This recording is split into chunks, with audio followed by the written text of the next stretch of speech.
Stephen Hawks here from Hawks Studio with Guitar Tabs Daily at NAMM 2026. I'm here with CJ from Zeru Guitars. How's it going? And I'm not gonna lie, I just got this guitar in my hands and I have a lot of questions for you, sir. I'm familiar with the Fender Stratocaster, Okay. the Fender Telecaster, and beyond that, I have no knowledge of anything else in the guitar technology realm. So why don't you bring me up to speed onto what you've done here? Because this is wild. Thank you, man. Yeah, so Zeru Guitars, we started as a kind of affordable approach to headless guitars. And then after like some career changes, putting this on the back burner for a little bit, and moving a whole bunch, I've really kind of like, this is now my main thing that I'm doing. I'm focusing all into it. And I've wanted to build a kind of boutique experience for a more affordable value. So, you know, instead of like these guitars being, you know, $3,000, $5,000, $6,000, this is a high-end, very, very, very nice guitar for about $1,600. Yeah, this feels like something that I had like custom ordered or crafted. I mean, this is, I thought you were going to say the others. Now, I'm going into this literally knowing nothing, so I'm not playing coy here. Like, yeah, you could have said like a much higher number and I'd been like, makes sense. It's basically the future I'm holding in my hand. So yeah, that's, dude, yeah, this thing is awesome, yeah. Yeah, so what you're holding is the Exhale, and that's the body style, and this one's the 8-string. This actually is not out yet. It's going to be released in March, and there will actually be a couple changes between now and March. I just didn't have them prepared for the NAMM show, unfortunately. You know what? I'm gonna let you off the hook this time on the changes. Okay. You can have the extra 2 months. Okay. I'll be able to wait. Okay. We'll all wait. Okay. You'll still be here. Okay. And excited about it. Here at the Anaheim Convention I'm gonna Center. stay here until you're done. I'm moving to Anaheim. I'm gonna stay here waiting on the changes. You really want Mickey Mouse as your landlord? Hey man, I've seen people do that live. Not a Disney adult myself, but if I get one of these in 2 months with upgrades and exchanges, maybe I could become a Disney adult. Maybe it's worth it. I don't know. So the couple changes. So this 8-string, we're going to do a limited run. This will only be available in March, and then in the future runs, the 8-string will just be kind of the normal colors we have the rest of the lineup. Okay. And this took a long time to design because the scale length is longer than the 6-string and the 7-string. Just because 8 strings, you need the longer scale length. Of course. And it took time to develop because I still wanted the guitar to be compact and small. A lot of 8 strings kind of get away with being too long, even being headless. So I was very focused on them still fitting in all the traditional headless cases. Yeah. Yeah, this is for being such a serious guitar, it's very casual feeling. It feels not intimidating when really, I mean, it is intimidating, but it doesn't feel intimidating as it probably is, so that's nice. Yeah, and there's headless guitars out there for everybody, you know, albeit Strandberg, Ormsby, Legator, like all these companies, everybody's making one now. And mine, I just wanted, I wanted something sleek, a little bit more angular. I really like the kind of mid-century modern looks and stuff, so, you know, a little bit more sharper cuts on the back of it if you flip it over. I did this thing called a cascade cut, which starts at the more almost center point of the body and moves kind of towards the end. Even the horn has been beveled. So when you're holding it, it literally sits against you at this perfect angle. Yeah. And it alleviates so much weight. Yeah, it's lovely. Yeah. I mean, this is it. Yeah. It's like, what are we doing? There's guitars that go like this or go like this. Like, this is perfect. Yeah. And when you put the strap on it too, it just sits at the perfect angle. There's no neck dive, no nothing. So it's really what I wanted. And then one thing I always wanted, because you know I'm a sucker for looks, is I love flamed maple necks, dude. So this is like a roasted AAA flame maple neck. We didn't go too heavy with like the oh god, I'm gonna lose my mind. The dye, or not the dye. The oil, well, it's stained. Thank you. I'm a hardware guy. NAMM brain is happening right now. All right. Yeah, no, we didn't go too heavy with the stain before finishing after the roasting process. The inlays are 3D printed and they do actually glow. They're not luminlay bright, but it's just enough for a dark stage. That's great. Yeah, and then we've also replaced the side dots just because they do actually sit on the edge. Yeah, it's great. I was gonna say, yeah, it's like the information's there, but it's not distracting. It's like I can tell you where all the frets are, but it's not crazy. Yeah. Yeah, and to be honest, if I had something as bright as luminlay, I'd be kind of up in the air about it. I saw some guitars today with like glowing frets. That's a decision. And It's not a utility. That's a decision. That's not my thing. Like you're saying, when people see me play guitar, they're going to be that's the guy with the green with the light up guitar. It's like the Reebok pump. Yeah, that's a decision. Yeah. That's the LA Gear light up shoe. I mean, again, I'm not saying I didn't have them as a kid, but it was a decision that I made. Yeah. So I love a little glow in the dark for the utility of it, but I don't want to be Stefan, the guy with the green glow. I mean, I don't. I want it, but I don't want it. Be referred to as Stefan's glow from now on. That's the guy with the glowy guitar, right? You're like, yes, let's reduce my entire life to glow in the dark green, like I'm a raver or something. You know, it's like, yeah, no, I like that idea that you're getting the benefit of it without it being the hallmark of the guitar. That's very thoughtful and exactly where my head's at. Yeah. So, a couple cool little things, like we did the dual lock, which is kind of a standard accessory you can buy in the the headless world now for string locks and stuff. But I feel like it's necessary. Yeah. You know, that way you're not cranking down on one bolt. You're not risking, cross-threading, breaking the hardware. Yeah. You're not risking, breaking the string. You got 2 points of contact, nice even tension. And then the truss area, it's not a fixed wheel. That's actually a pinwheel, that's a pinwheel style that has a hex head on the end of it. So it fits into an Allen key. Oh, and wow. you can actually pop it out just in case you go through some extreme conditions that your truss rod ever freezes or feels really stiff. You can actually take the neck off, use an Allen key, and give it a little more gusto. Yeah, wow. Yeah. And then the last thing, I didn't really have a chance. This was the one thing that I didn't get to bring to the NAMM show, and I'm not really going to give you too many details, but I'm working with a partner right now to develop a brand new bridge system. It's never been done before on a headless guitar. Or I think any guitar, actually. I was going to say, yeah. So it's kind of a monorail system. It's like similar to a hip shot where it has like a saddle and it slides on a rail. These will no longer be here, so it's not going to be the Strandberg style where the key slides back and forth to intonate.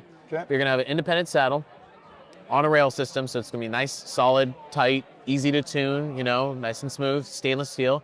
You will be able to intonate it under tension with no tools.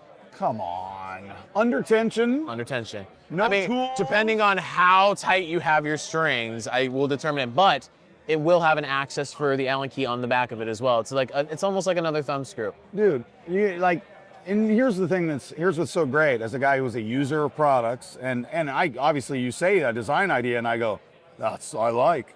But if I never made or did, and when I hear that, my brain immediately goes, why am I so stupid as to think a bridge like that should not exist? And why is this the first time thinking of it that you said it out loud, and why has no one made it?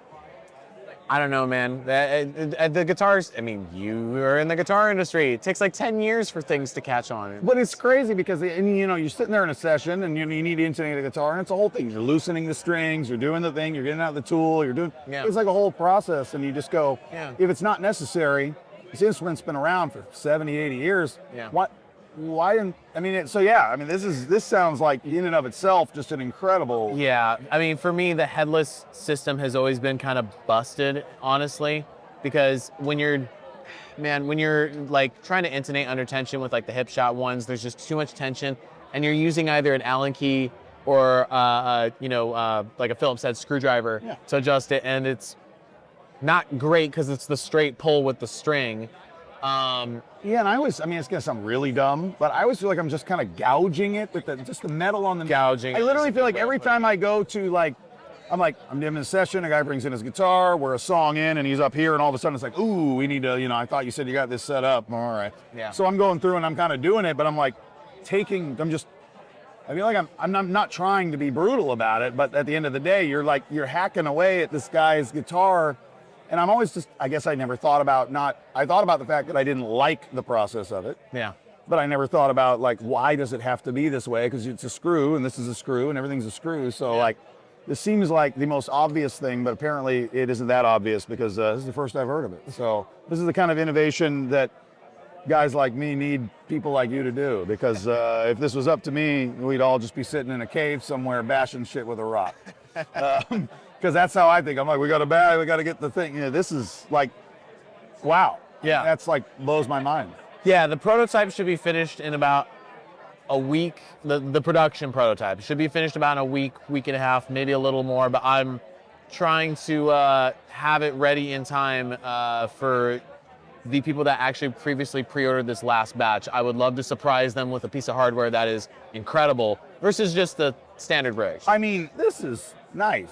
Yeah, it works, and I spent a lot of time beforehand trying to find the most common, workable, and reliable design so that, you know, if you're out on tour, something gets busted, it's like, well, you know, you get a Strandberg, you got to call Strandberg. Yeah. Or if you have like a whatever, a lot of You want these to be serviceable, user serviceable to a degree that is reasonable. Yeah, a lot of these parts are, you know, I like to have the whole interchangeable thing. A great philosophy for that to follow is Ken Haas of Reverend Guitars. Yep. Shout out to Ken. It's a great method. Saw him earlier. Yeah, No. Ken's a great guy.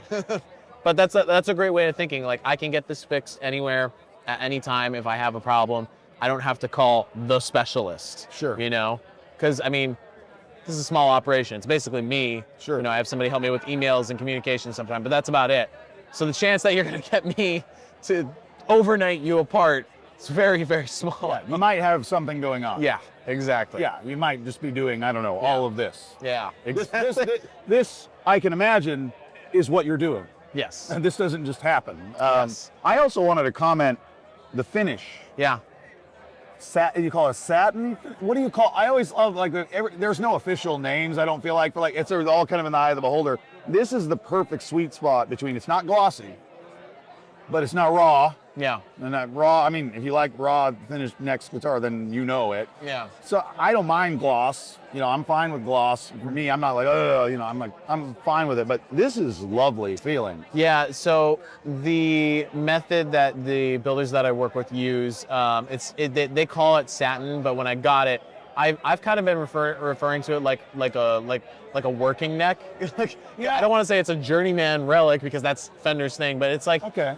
It's like the kind of finish that happens after playing a satin neck. Because that's what I was time. okay, so I'm not an idiot. No. I've played a lot of guitars in my life, but like I wanted to say it's like, well, this is satin finish, but I like it more than like a new satin finish. So it's basically a worn-in satin finish because it feels like very inviting, and it's like, don't worry, somebody already played away all of that newness. Now you just get to play it and enjoy it. And so I really noticed.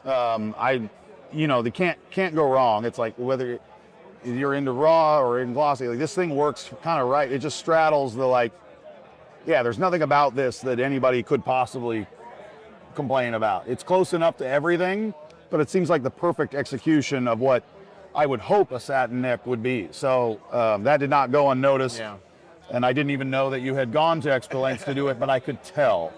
So that's funny. Yeah. The last change on this guy will be the finish on these pickups will be Damascus, actually. Really? I'm going all out for this one. And the pickups. Yeah, the pickups are from Lace Sensors in Southern California. They've been making this thing called the Alumatone forever now. So there's no coil underneath. You know, there's There's not even one single coil. There's some copper running through it, but I don't think it's actually in a coil formation. This is crazy, man. Yeah, but there's no full wound coil, and Absolutely. which eliminates a lot of weight and also a lot of waste, which is kind of cool, you know. Yeah. I would love it someday if I get to a point where I can make these guitars like 100% sustainable. But just even little things like that are nice to take a step. Like we're not using, you know, 3,000, 4,000 winds of copper. You know, it's completed. And what can you tell me about the just the tendency of these pickups? You know, the output or the style. Like what can you tell me about them? So they're really high output. The Alumatones that they make are more normal pickups. I mean, like more normal in style of like the output that they give to the amp. This version though is called the Deathbucker. Okay. And it's in all the other guitars as well. It's just a higher output version of the Alumatone. Okay. The Alumatone's a 2.5K. This one's a 5.1, I believe. Okay. Which doesn't seem like a lot for a pickup, but because they're current based and not voltage based, they run different. Yeah, I was gonna say that would be a vintage telly normally, but obviously if you're saying it's high output, so we're talking like the difference between old light bulbs and new light. You can't compare that number. Exactly. If you were to put it in traditional humbucker K where would you put it? Around a 14? I would. 12, 14? Well, 14 it gets really muddy, you know. It does, but Yeah. I'm not saying that they're muddy, but as far as the output goes, they're on that end of things. I would feel like that's more acceptable. But yeah. clear because of the technology. Exactly. And normally Lace recommends, it's funny, this has been around for a long time, but every time I show somebody this, they're like, oh my God, that's a new thing. It's not, it's just not talked about enough. Yeah, yeah. So normally they tell people to run these with 250K pots, you know, a tone knob with the cap and everything. This is just going straight to a 500. And what that does with the output is it makes it very bright and punchy and clear. So when you roll down, you actually clean up whatever signal that you're, like you can run massive amounts of distortion. This guitar cleans up. Sweet. Like completely. It's really, really cool. I would compare the sound to something of like a Fishman Fluence for people's reference. Sure. Like a Bossy set or Steph Carpenter set, something like that. The second best Stefan to play an 8-string. Yes. Behind me. Yes, exactly. The second best step. He's Stephen Carpenter. Let it be known now that I am the number one. Now that I'm playing one in front of here that I just got put in my hands, I have now been elevated to number one Stefan 8-string player.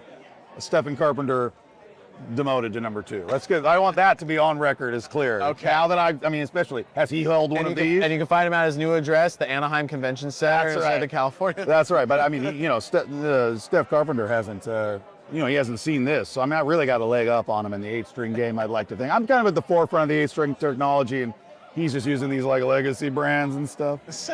So anyway, I love it. There's very few people, we don't even spell it the same, but there's just so few Stefans that when one gets mentioned, I'm like, where do I rank?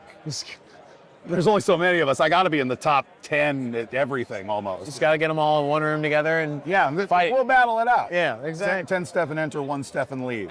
I like this. Yeah, and then, I mean, that's pretty much it for the guitar. It's a 2-piece ash body. This one's quilted maple top. All the other ones are 2-piece ash, and they're painted. We have like a steel blue color right now. There's an off-white yellow color. I'm forgetting the color names right now, but. And then we are going to release a 3rd standard color. This is going to be available in March as well as the limited. And then our signature artist, Justice Hages, just finished his redesign of his signature model. So there's going to be some cool things to announce there as well. Man, I mean, literally everything about this is cool. And I can tell it's fairly obvious that aesthetic, design, practicality, like these are all your concerns. And really in a great guitar design, that's what it's weaving all those things together. Because you could be super precious about one element and make it, it's got a great bridge. You're like, yeah, but the inlays, it's like, it really has to come together. It's not easy to make a really thoughtful instrument. It takes somebody who knows, basically you have to have been disappointed a lot in your life. Yeah. By the products that are available. Yeah. I find this happens to me all the time. There's things I need that don't exist, and I'm like, well, now I have to figure out a way to do it because the world couldn't get their act together. Yeah. This strikes me as one of those products where, someone who's passionate about it wants to put together the best options of things that exist, work towards coming up with solutions for things that don't exist, and just kind of weave it all together in a perfect way. I mean, it really feels like a perfect product. I mean, it just feels like extremely well thought out. It doesn't feel like a prototype. It doesn't feel like a project. Like this feels like the culmination of a whole lot of thought and effort. And like, I'm super impressed. Thank you, man. I really genuinely. The one you're holding took about 2 years to develop. Yeah, I mean, it doesn't. It's just. I mean, like I said, even down to like how the satin finish, but not. Yeah. It's like that's exacting stuff. That's not stuff that you just go, we're trying to make a guitar here and spin out a bunch and make a bunch of profit and get to the factory and do that. Like, this is all really thoughtful stuff that I think, people will appreciate the second they get their hands on it, because it didn't take me any time to notice, the feel and the quality of it. It's really great, dude. Yeah, I'm very, very lucky to be working with like really incredible craftsmen that value the product that they put out, and they're not just pumping out guitars all the time, which is amazing. Yeah. And then, with the new bridge system, I have a really cool partner that I'm collaborating with. I can't drop his name just yet because we're finishing it up. Sure. But it'll be very, very cool, and I'm excited for that. Hopefully in the next 10 years, I won't ever have to intonate a guitar any other way. Oh, that'd be so awesome. Wouldn't that be great? That'd be great. Just charge them a licensing fee to use it, and everybody wins. Exactly. You'll be rich, and I don't have to sit there gouging at a guy's guitar mid-session, hoping I don't just snap something. Yeah, exactly. Yeah, I had like a cheap old Ibanez like 15 years ago where we were intonating it. It just had this pot metal piece and it snapped. I in have session. destroyed so many of those. They're just, I mean, again, and that's a lower end. I'm not bagging on Ibanez here. This was a cheap guitar, but it had some cheap parts on it. And like, I was like, oh, cool, mid recording session, we just snapped the piece. Where do you get that piece? And you couldn't, and we just had to use a different guitar, and it got weird. I'm going to receive a lot of hate for this, what I'm about to say right now. So I love it. I used to, I owned a music store for a little bit, and when we dealt Ibanez, our rep, oh, it's a dog. There's a dog over there. Big dog. Anyway, the store that I help run and stuff, we were dealing Ibanez, and my rep for months was like, dude, we're making a Headless. You're gonna love it, because I love Headless guitars. You're gonna love it. You're gonna love it. You're gonna love it. Yeah. And then one day he came in with the Ibanez Q series. This is before I started making Headless guitars. I think it is the ugliest guitar I've ever seen. I mean, that's what I was saying, is that this strikes me as a product made by somebody who has been disappointed by other people's attempts at products they need. I mean, I'm the same way. So like when I make something, I make it so that I can't complain. This feels like you've done that. Like objectively, I can say it is a pretty guitar, but like shape-wise and functionality-wise, I looked at that and my brain just went red flags. There's so many problems, just because like if you look at this and that one next to each other, they're completely different. You know? Yeah. And so like it's nothing against you guys, just not my guitar. I think everybody's quite sure Ibanez has contributed greatly in the arena of guitar design and guitar sound. Contributed greatly in the field of guitar I think design. they've been fairly important in the history of metal guitars. I think we don't need to. I think everybody agrees on that. So not a knock on them. Yeah. And last thing that's kind of cool is I'm working a lot with the guys at Gator. So the current guitars that have been ordered that are going to be shipping out in a couple weeks to the people that pre-ordered them, they're going to come with the Gator TSA hard shell case for the Headless guitars. Yeah. And then we are working on something together that might be introduced with these in the future. So it's something a little more customized to the guitar. Yeah, maybe, and then maybe something they can offer some of their clientele as well. Let me guess. Maybe there was something about the case that you didn't like, that you saw room for improvement, and now you're going to maybe consult with them to maybe make it better. I have no idea what you're talking about. It's an inconsistent with the theme of everything else we talked about. I'm sure I'm way off base. So, yeah, no, I mean, well, yeah. I tell you what. I mean, this thing's a beauty. You really knocked it out of the park, and the idea that this is in the next couple months, that somehow this extremely thoughtful guitar is going to get better. Is just super exciting. I really want to thank you for sitting down with me and talking about it. Obviously, very passionate, and as a user of products, I really appreciate your whole angle on this whole deal. We need people like you out there finding the flaws and moving us forward, so that I can keep doing the same thing till I'm dead. I mean, same, but this. Exactly. Yeah, this is your arena, and you can tell you are a master of your domain, sir. And it was a pleasure chatting with you. Thank you so much, Stephen.